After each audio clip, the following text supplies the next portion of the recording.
562,69,00,000 টাকার সেচ প্রকল্প সম্পন্ন না করেই পুরো টাকা তুলে নিয়েছে পানি উন্নয়ন বোর্ডের সংঘবদ্ধ একটি চক্র। 850টি স্কিম কাগজে কলমে সম্পন্ন দেখানো হলেও 333টির হদিস মেলেনি মন্ত্রণালয়ের তদন্তে। এ ঘটনায় অভিযুক্তদের শাস্তির আওতায় না এনে বারবার তদন্তের নামে চলছে কালক্ষেপণ।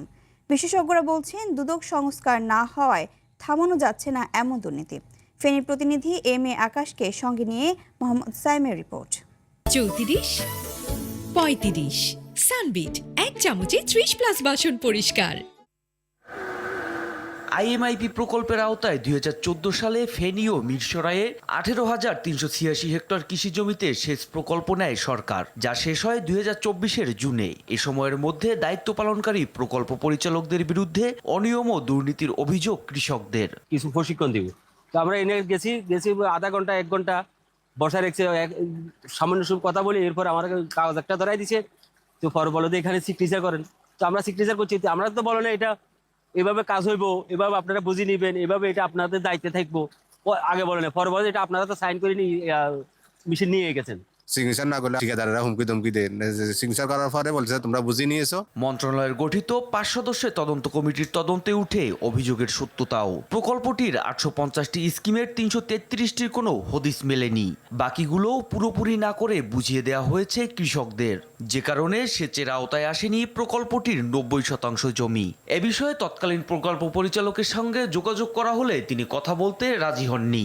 সাথে আমার কথা হয়েছে, স্যার বললো যে যেহেতু এই বিষয়টা নিয়ে তদন্ত চলতেছে, উনার কিন্তু ওই ইখতিয়ার নাই যে উনি ক্যামেরার সামনে কথা বলবেন।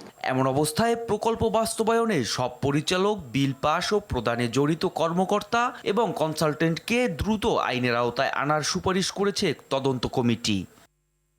তবে এ ব্যাপারে 3 মাসেও কোনো ব্যবস্থা নেয়নি পানি উন্নয়ন বোর্ড। মন্ত্রণালয় থেকে আমাদেরকে জানানো হয়েছিল যে প্রয়োজনীয় ব্যবস্থা গ্রহণ করে তাদেরকে অবহিত করা। তদন্ত কি হয়েছে সেটা তো আমার কাছে এই মুহূর্তে তদন্তটা তো নাই, এজন্য তো আমি বলতে পারছি না। এ বিষয়ে কথা বলতে রাজি হননি পানি উন্নয়ন বোর্ডের মহাপরিচালকও। অতিরিক্ত মহাপরিচালক জানালেন, আমাদের এখানে তো চিফ ইঞ্জিনিয়ার আপনি ওই যে লেভেল 1 গিয়ে বলেন রফিক সাজ্জাদ প্রধান প্রকৌশলী, ওনাকে করছে করে ওই চার্জটা আমাকে দিচ্ছে, আমি কাজ করতেছি, এই আর কি। আর বাইরে কোনো তথ্য তো দিতে আমি জানিও না আসলে।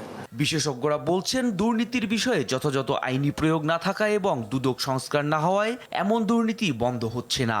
আমাদের দেশের যে দুর্নীতি, রাষ্ট্রীয় খাতে বা অরাষ্ট্রীয় খাতে দুর্নীতি, যে দুর্নীতিগুলো হয় সেগুলো কিন্তু কোনো না কোনোভাবে আমলাতন্ত্রের যোগ সাজস ছাড়া হতে পারে না। এমনকি প্রাইভেট সেক্টর দুর্নীতি কিন্তু আমলাতন্ত্রের যোগ সাজস হয়। যে এই কারণে যেটা দেখা যায় যে আমলাদের মধ্যে থেকে যাদের বিরুদ্ধে দুর্নীতির অভিযোগ উত্থাপিত হয়, তাদের ক্ষেত্রে শুধু লোক দেখানো কিছু কাগজপত্র নাড়াচাড়ির বাইরে কিছু হতে পারে না।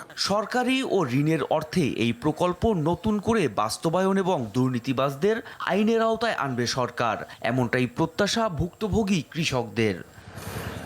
মোহাম্মদ সায়েম, RTV।